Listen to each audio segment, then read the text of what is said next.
Tudo bem? Eu sou Claudete Pessoa e venho conversar com você que vai fazer o concurso, concorrer a um cargo no Conselho Nacional do Ministério Público, certo?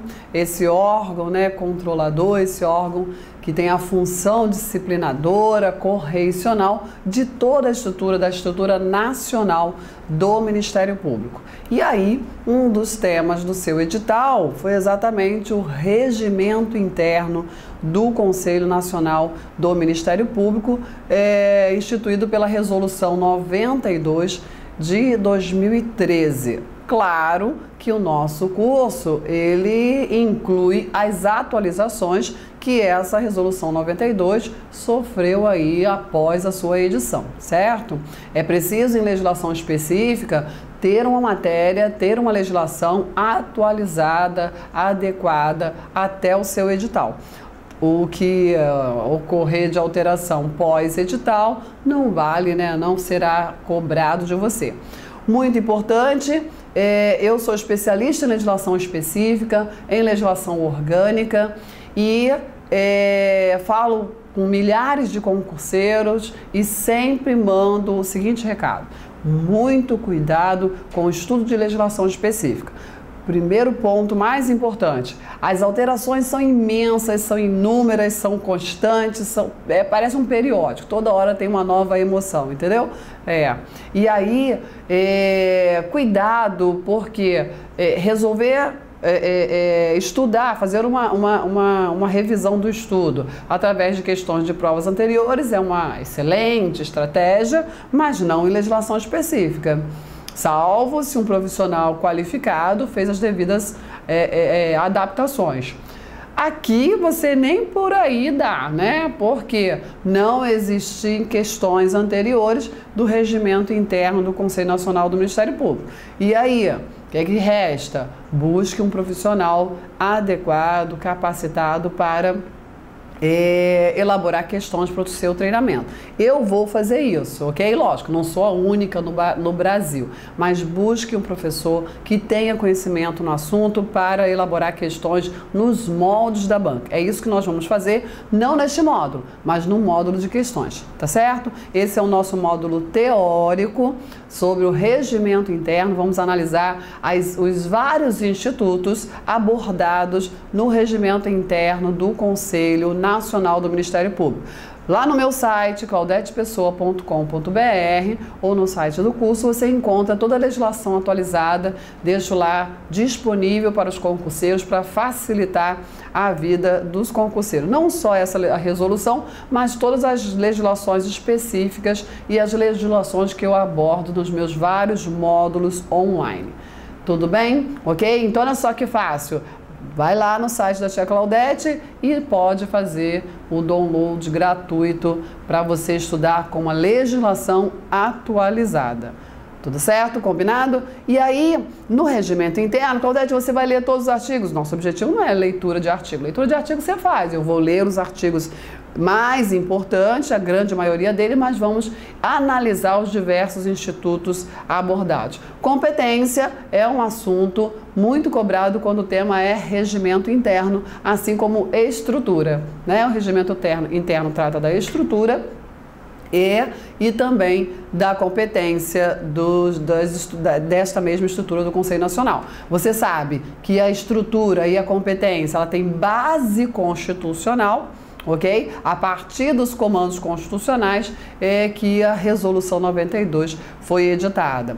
O Conselho Nacional, que foi criado pela importante emenda constitucional 45 de 2004, que foi aquela emenda que teve aí, a nomenclatura que trouxe a responsabilidade da reforma do Judiciário, mas não se ateve à reforma do Judiciário, também fez uma grande reforma no Ministério Público, trazendo introduzindo na estrutura do Ministério Público Nacional o Conselho Nacional do Ministério Público, a exemplo dos moldes do Conselho Nacional de Justiça.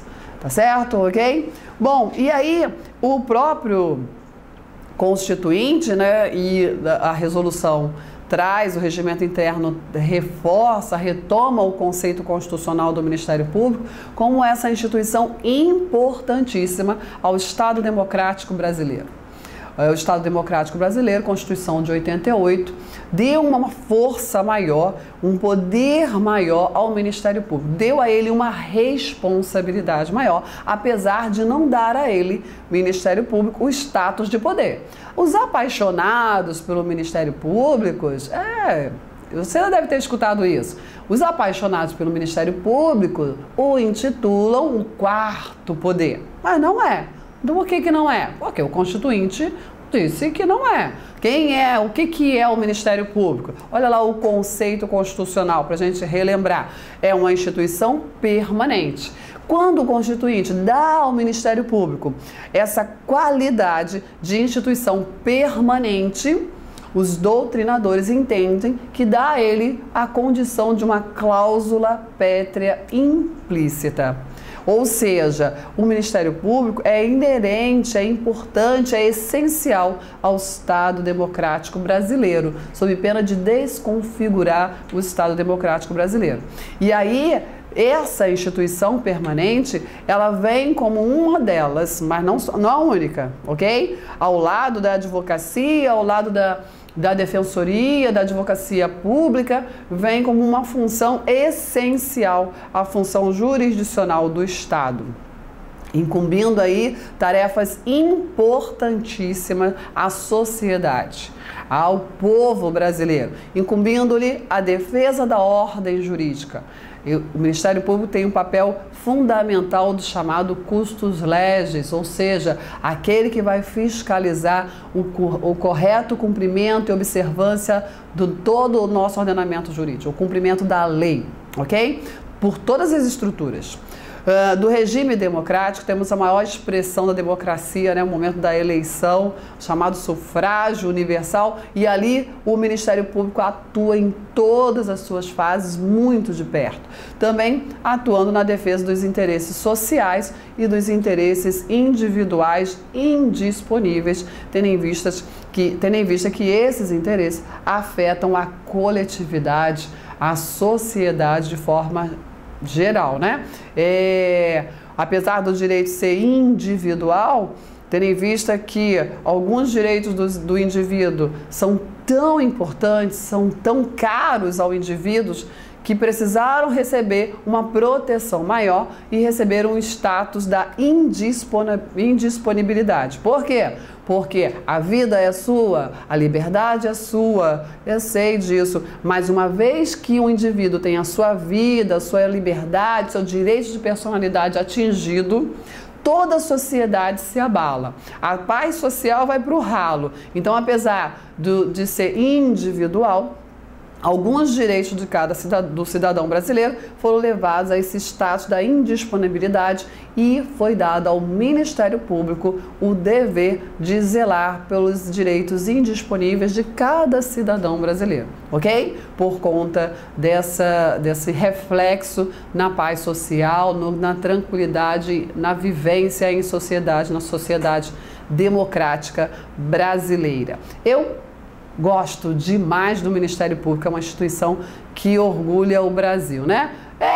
Como ninguém é perfeito, é lógico que precisa de ajuste, mas é uma instituição que tem um papel fundamental no Estado Democrático Brasileiro, ok? Para fazer a coisa funcionar em prol do interesse da sociedade. Porque você sabe, diz lá o Constituinte, o poder emana do povo e é exercido por meio de seus representantes legais, mas tem que ser na estrita vontade do povo. As leis são emanadas como regra de comportamento, como regras de condutas a serem observadas por todos, mas infelizmente algumas pessoas, algumas estruturas resolvem que não, estou acima da lei, estou acima das ordens, das regras comuns, e aí vem o Ministério Público mostrar que não, nós todos somos iguais, sim, e a lei vale para todos, sim. Tem que ter essa instituição, ok? E aí o regimento interno, lá no artigo 1º, né, do regimento interno,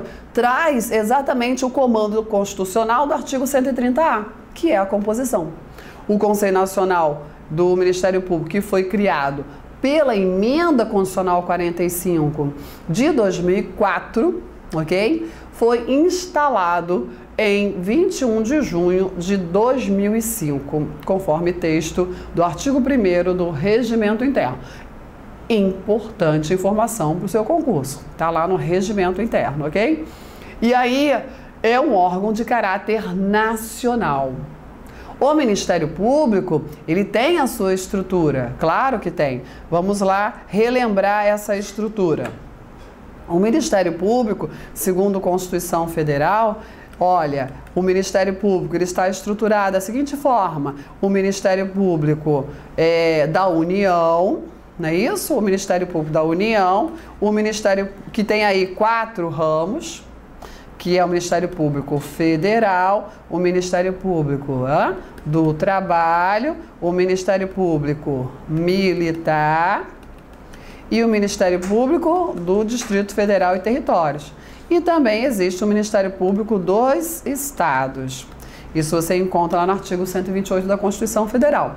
Além disso, lá no artigo 130, nós temos o chamado Ministério Público Especial. Essa nomenclatura não está na Constituição, ok? Mas a jurisprudência, a doutrina, né, aceita e usa de forma muito, né, tranquila, é comum essa nomenclatura, essa classificação. É o chamado Ministério Público Especial. Por que ele é especial? Porque ele integra a estrutura dos tribunais de contas, ok? Dos estados e da União, certo? Então essa aqui é a estrutura do Ministério Público. Cada estrutura, com exceção do Ministério Público Especial, que como o nome já diz, especial, ele tem todo um detalhamento, né? Mas o Ministério Público da União e o Ministério Público dos Estados possuem aí autonomia funcional, autonomia administrativa e autonomia financeira, ok? Certo? Com órgãos próprios de controle, com órgãos próprios de comando. O Ministério Público da União tem lá o PGR, que é o Procurador-Geral da República, que comanda o MPU, mas apesar disso, cada ramo também tem o seu próprio procurador-geral, havendo coincidência no MP Federal, onde é o próprio PGR, né, o chefe do ramo, MP Federal. E o MP dos Estados também possui ali o seu Procurador-Geral da Justiça, ok? O PGJ. Que exercem chefias unipessoais, que exercem o comando de cada estrutura do Ministério Público respectivo, ok? Mas, enquanto instituição, o Ministério Público ele é regido por princípios, como nós verificamos na Constituição. Princípio da unidade, princípio da indivisibilidade, certo? Da independência funcional. Pelo princípio da unidade, da indivisibilidade, nós percebemos que o Ministério Público é um só, ok? E que essa estrutura, ela se faz necessária para uma divisão de tarefas, para uma organização na atividade laborativa. Olha, você tem uma missão constitucional, né? Tá ali o conceito constitucional, zelar pelos interesses maiores da sociedade. E para cumprir essa missão constitucional, o Ministério Público se estruturou. Tudo certo? E até 2004, com a Emenda Constitucional 45, não existia esse órgão máximo de controle correicional.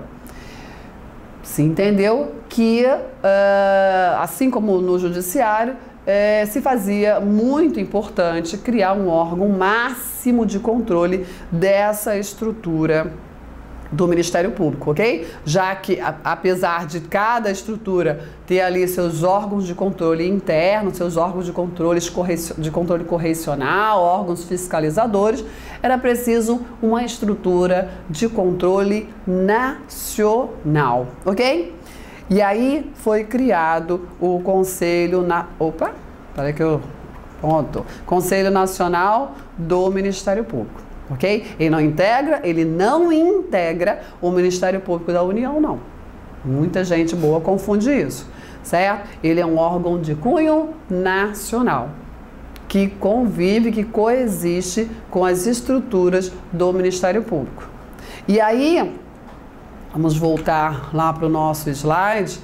É por isso que o regimento afirma, olha, a atuação é nacional. A atuação em todo o território nacional, com sede em Brasília, ou seja, o Distrito Federal. E ele é composto de 14 membros, numa composição multifacetária, ou seja, não existem no Ministério Público, né, não existem apenas membros do Ministério Público. Existem membros que são oriundos de outras classes, né, da sociedade. Temos lá magistrados, temos também cidadão, ok? Temos pessoas estranhas ao Ministério Público, certo? E essa composição multifacetária deu ao Ministério Público, deu ao Conselho Nacional não vou dizer uma legitimidade, mas dá à sociedade uma tranquilidade contra o chamado corporativismo, né? Você, olha, poxa, quem vai controlar o próprio Ministério Público é ele mesmo. Então nós temos ali pessoas estranhas ao Ministério Público para dar à sociedade uma maior tranquilidade na atividade fiscalizadora, ok? Na eficácia, na eficiência da atividade fiscalizadora. Essa é a ideia do Constituinte derivado, ok? Da edição da Emenda Constitucional 45 de 2004. E aí, seus membros são nomeados pelo Presidente da República, depois de aprovada a escolha pela maioria absoluta do Senado Federal. Cuidado com isso na sua prova. É bobo isso, mas às vezes o nervosismo atrapalha, né? Você vai fazer uma questão e tá lá. Depois de sabatinado e aprovado pela maioria absoluta do Congresso Nacional, o membro do Ministério Público, e aí, será nomeado pelo Presidente da República. Certo ou errado? Errado, não é Congresso Nacional. O nosso Poder Legislativo Federal, ele é bicameral, nós temos 2 casas legislativas. E aí, a Casa Legislativa com competência para aprovar os membros, né, indicados para o Conselho Nacional do Ministério Público é o Senado Federal. E eles exercerão um mandato de 2 anos, admitida uma recondução. 2 anos, admitida uma recondução. Cuidado com isso, porque o Corregedor Nacional, apesar de integrar o Conselho Nacional, também tem mandato de 2 anos, mas apesar de integrar o Conselho Nacional, como eu já disse, ele não tem direito a essa recondução. Nós vamos falar disso, ok? Quem tem direito à recondução é um membro do Conselho Nacional. Um outro ponto interessante é que essa nomeação pelo Presidente da República para a qualidade de membro do Conselho Nacional do Ministério Público não se aplica ao presidente do Conselho Nacional do Ministério Público. Por quê? Porque o presidente do Conselho Nacional do Ministério Público é o PGR, o Procurador-Geral da República. E aí, cuidado, por quê? Eu sei que o Procurador-Geral da República, ele é nomeado pelo Presidente da República, eu sei disso, ok? Só que ele é nomeado para ser Procurador-Geral da República, chefe do Ministério Público da União. E uma vez nomeado PGR, naturalmente integra e preside o Conselho Nacional do MP.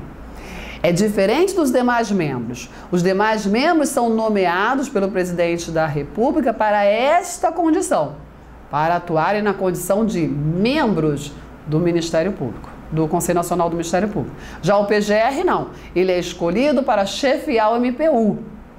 E uma vez nomeado pelo Presidente da República para chefiar o MPU, naturalmente integra e preside o Conselho Nacional do MP. Isso faz toda a diferença numa pergunta mais elaborada pela banca, né? Dependendo da banca, se ela tiver, né, inspirada, ela pode jogar umas pegadinhas Vale a pena ficar atento a esses detalhes. São esses detalhes que muitas vezes fazem a diferença na sua aprovação, ok? E aí, temos lá ó, o PGR, que o preside, quais são os membros, né? O PGR é um membro nato, e além de ser membro nato, ele é o presidente nato também. Não existe escolha para ser chefe do Conselho Nacional, ok? É uma presidência nata. E além do PGR, que é lógico um membro do MP, existem mais outros 7 membros do MP. Quem são eles? 4 membros do MPU, um de cada ramo, ok? Olha lá, assegurada a representação de cada uma de suas carreiras. O que é isso? Vamos voltar para as minhas anotações. O Ministério Público da União, ele é estruturado em 4 ramos. Cada ramo tem a sua carreira, ok? O concurso para o MPU, para servidor, é um só. Se você já enfrentou um concurso para ser servidor do Ministério Público da União, você sabe disso. Agora, o concurso para ser membro do MPU é por ramo. Então, o Ministério Público Federal tem lá os seus, a sua carreira de membro do Ministério Público Federal, do Trabalho Militar do DF, ok? É assim. E cada um desses ramos, ou seja, cada uma dessas carreiras tem o que? Assegurada representação no Conselho Nacional do Ministério Público. Por isso que são 4 membros do MPU, ok? Por cada uma de suas carreiras. O que mais? 3 membros do Ministério Público dos Estados, né? Aí aqui nós temos a participação do Ministério Público, ou seja, no Conselho Nacional do Ministério Público nós temos quantos membros oriundos do próprio Ministério Público? 8 membros, ok? Além dos membros oriundos do Ministério Público, agora vamos para membros oriundos de outras estruturas, de outras classes, de outras instituições. Temos aí 2 juízes, um indicado pelo Supremo, outro pelo STJ, 2 advogados indicados pelo Conselho Federal da OAB e 2 cidadãos. Esse aqui foi o máximo da participação da sociedade no Conselho Nacional. Isso também se reproduz no Conselho Nacional de Justiça. 2 cidadãos de notável saber jurídico e reputação ilibada, indicados, um pela Câmara dos Deputados e outro pelo Senado Federal. Certo? Então essa aqui é a composição muito cobrada em prova, com as suas respectivas indicações realizadas, sabatina, aprovação por maioria absoluta do Senado Federal e a nomeação, que é o ato de provimento, de competência do presidente da República, ok? Certo?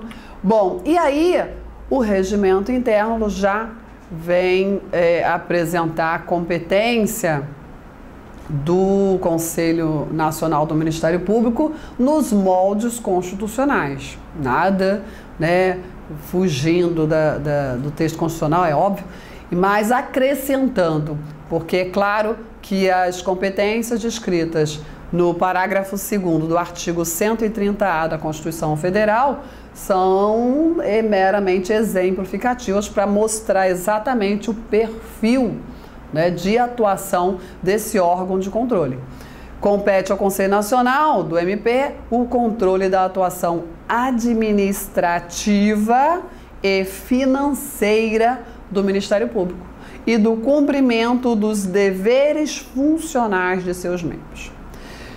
Muito cuidado que, apesar desse controle da atuação administrativa e financeira da estrutura do Ministério Público, do MPU, de seus ramos, dos diversos estados, esse controle não afasta, não diminui a autonomia administrativa e financeira que é exercida por cada uma dessas estruturas, é claro, ok?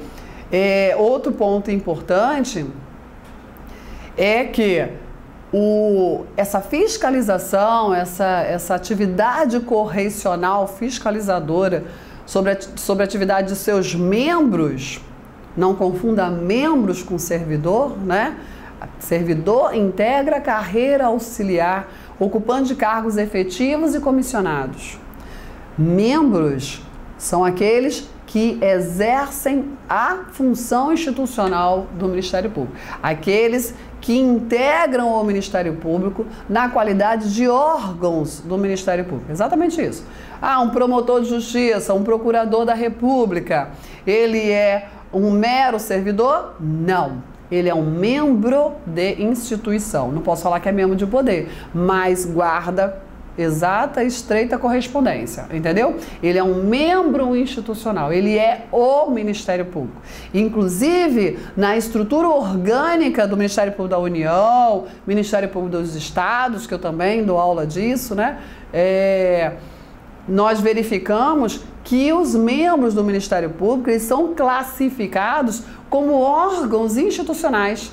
Exatamente isso. Como órgãos de atuação, órgãos de execução. Cada estrutura dá uma nomenclatura um pouquinho diferente da outra, mas percebam, o membro, o promotor de justiça, o procurador da República, o procurador do trabalho, ele é qualificado como estrutura, parte integrante da estrutura. Lógico, ele também é um agente público, ocupante de cargo vitalício. E, face à importância de seu desempenho, o membro do Ministério Público, ele é dotado de várias prerrogativas. Uma das prerrogativas é a aplicação, a obediência a um princípio, que é o princípio da independência funcional, ok? É uma prerrogativa, certo? É muito mais que prerrogativa, é um princípio, é a certeza da independência funcional. Pela independência funcional, o membro do Ministério Público, a exemplo dos juízes, né? Ele só vai exercer, só vai atuar naquilo que entende adequado, ou seja, ele é regido por sua convicção, as leis e as provas. Quero dizer que as estruturas hierárquicas superiores, elas existem? Claro. Mas elas vão exercer influência e precisa o membro prestar estreita obediência aos comandos superiores hierárquicos no que se refere à sua atividade típica, à sua função institucional? Não. Não, ok? Tá aí o princípio da independência funcional. Mas apesar disso, é claro que na qualidade de agente público, não pode estar, né, acima do bem e do mal. Como assim? Aí, claro, é preciso cumprir prazo, é preciso observar os vários deveres, tem rol de proibições. Na própria Constituição tem várias vedações aplicáveis aos membros do Ministério Público. E é preciso, para que isso tudo seja respeitado, um órgão de fiscalização. Cada estrutura tem lá seus órgãos de fiscalização. Cada estrutura do Ministério Público tem lá sua própria corregedoria, por exemplo. Mas, apesar disso, no Conselho Nacional do Ministério Público tem lá a Corregedoria Nacional. Então, o Conselho Nacional do Ministério Público, ele veio somar, ele veio acrescentar esse controle, essa atividade de controle. Cada estrutura exerce o seu controle, mas nós também temos o Conselho Nacional, que tem uma composição multifacetária para exercer também o controle da atuação administrativa e financeira da instituição, né, das várias estruturas do Ministério Público, a título nacional, do Ministério Público da União, dos Estados, e também para fiscalizar o cumprimento dos deveres funcionais de seus membros, ok? Certo? Sempre guardada a devido respeito e adequação aos princípios constitucionais que regem a instituição e a atuação de seus membros. E aí, com essa missão constitucional, nós vamos analisar, a partir do próximo bloco, cada uma das competências, né? Cada uma das estruturas. O meu objetivo é fazer você entender. Muita gente fala assim, legislação específica, regimento interno, decoreba pura. Meu Deus, se você tiver que ficar decorando, é muito, muito dolorido isso, né? É triste. Não. Eu prefiro entender, porque entendendo a matéria, qualquer tipo de questão você encara. As bancas examinadoras estão aí com uns 2, 3 anos, há 2, 3 anos aproximadamente, estão com uma abordagem de casos hipotéticos, inclusive em legislação específica. Então é preciso estar preparado não só para aquela questão decoreba, textos de lei, que também aparece muito, é verdade, mas também para resolver casos hipotéticos apresentados nas questões da prova, certo? E esse é o meu objetivo, que você entenda a matéria e não fique só no decoreba puro, que isso aí é muito triste. Para conseguir, para você adquirir o módulo, caso você esteja vendo esse vídeo nas redes sociais, entre aí no site do curso que aparece na sua tela e vamos estudar junto para você gabaritar qualquer questão de legislação específica. Eu tenho aí a grata satisfação de ter vários alunos aprovados em vários concursos. Bom, eu te convido a continuar no próximo bloco. Até lá!